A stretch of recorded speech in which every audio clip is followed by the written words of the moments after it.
Que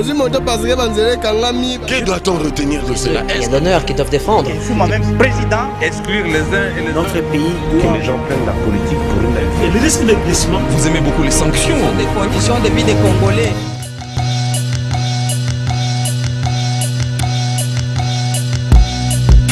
Les morts coûtent très cher que les vivants parce que quand vous êtes vivant, vous êtes malade, peut-être que l'argent qu'on va faire, qu'on va dépenser pour vos obsèques ne sera pas même le même montant que vous avez besoin pour vous soigner. Pour le moment, l'organisation des obsèques en RDC, ça commence à coûter les yeux de la tête. Donc chaque année qui passe, on constate que les familles dépensent même plus que si par rapport à la personne quand elle était en vie. Les morts coûtent cher par rapport aux vivants, par rapport aux études des enfants, par rapport au voyage, par rapport même à certains business. C'est une dépravation des mœurs. Nos coutumes sont bafouées par ceux qui, de manière générale, font des obsèques. C'est plutôt des séances de m'as-tu vu. Je ne sais pas si réellement nous plairons nos morts. Est-ce qu'on a toujours eu de la compassion? Je ne sais pas, est-ce qu'on regrette quelqu'un qui est mort ou bien nous venons dans un deuil? Je ne sais pas moi, aujourd'hui, s'il y a un deuil, il y a des filles, des jeunes garçons qui s'achètent des lunettes, de belles chemises, ils vont porter de belles chaussures. En tout cas, et il faut lire le visage des gens qui viennent. Vous avez d'abord perdu quelqu'un dans votre famille qui ne peut plus revenir. Et vous allez encore commencer à faire des dépenses. Il faut chercher les cercueils de $1000, il faut chercher les cataphaques de $500. Nous vivons dans des situations d'ailleurs difficiles. Et sur le plan économique, vraiment ça nous force encore. Avec $500, $1000, quelqu'un peut créer un petit emploi, mais cela est englouti dans les funérailles. Vous comprenez que c'est difficile et nous devons nous réviser sur le plan économique pour essayer de lier l'utile à l'agréable. Ceux qui n'ont pas de moyens financiers particulièrement s'endettent carrément. L'objectif, c'est de ne pas faire honte à leur famille. Les cercueils qui coûtent d'abord cher, les catafalques qui coûtent cher, les corbillards qui coûtent cher, la boisson qu'il faut dépenser ces jours-là qui coûte cher, salle où il faut pleurer les morts pour ceux qui ont quand même de l'argent parce que les autres le font sur la voie publique. Vous voyez? Alors, il faut louer la salle, tout ça. Il faut acheter même la portion de terre où il faut enterrer ces morts-là. Et tout ça, c'est vraiment exorbitant. En fait, c'est que vous avez par rapport à vos moyens. Et aujourd'hui, plusieurs personnes, comme Kota là, d'autres ont fait ça.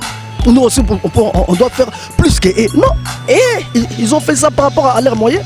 Et même si vous n'avez pas ces moyens, comment est-ce que vous allez envier des autres?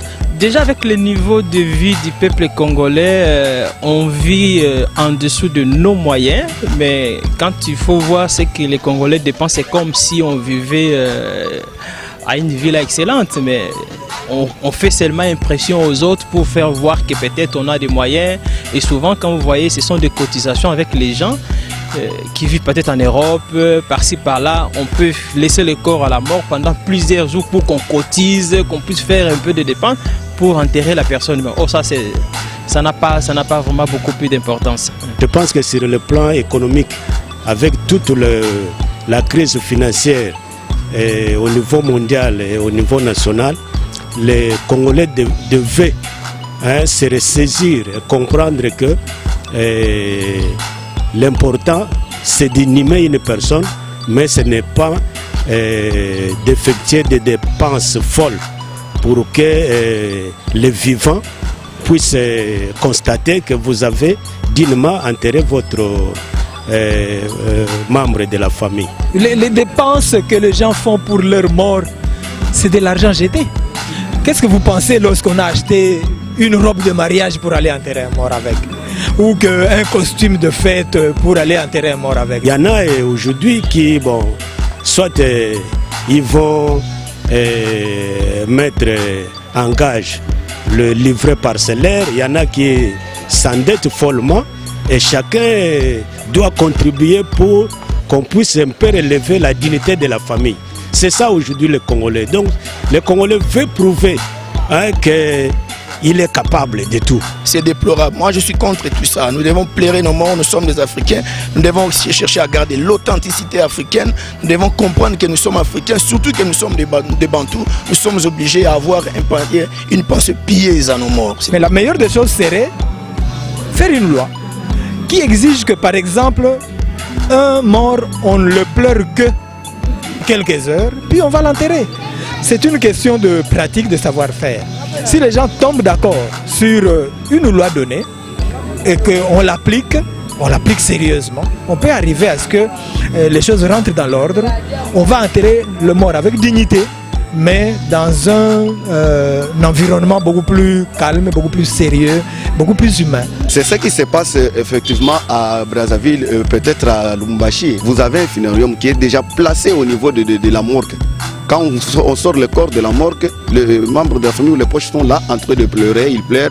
Et il y a un dispositif de 10 personnes ou 15 personnes qui l'amènent directement jusqu'au niveau du cimetière. Et les deuils s'organisent en famille, en douceur. La Bible dit: à quoi bon pour une personne qui a vécu sur cette terre des hommes de ne pas connaître les funérailles dignes de son nom. Mais cela est lié aussi par rapport à la personnalité de l'individu ou de la personne décédée. Donc tout le monde ne doit pas connaître des funérailles dignes de son rang ou de son nom. Parce qu'il y a des familles qui sont pauvres.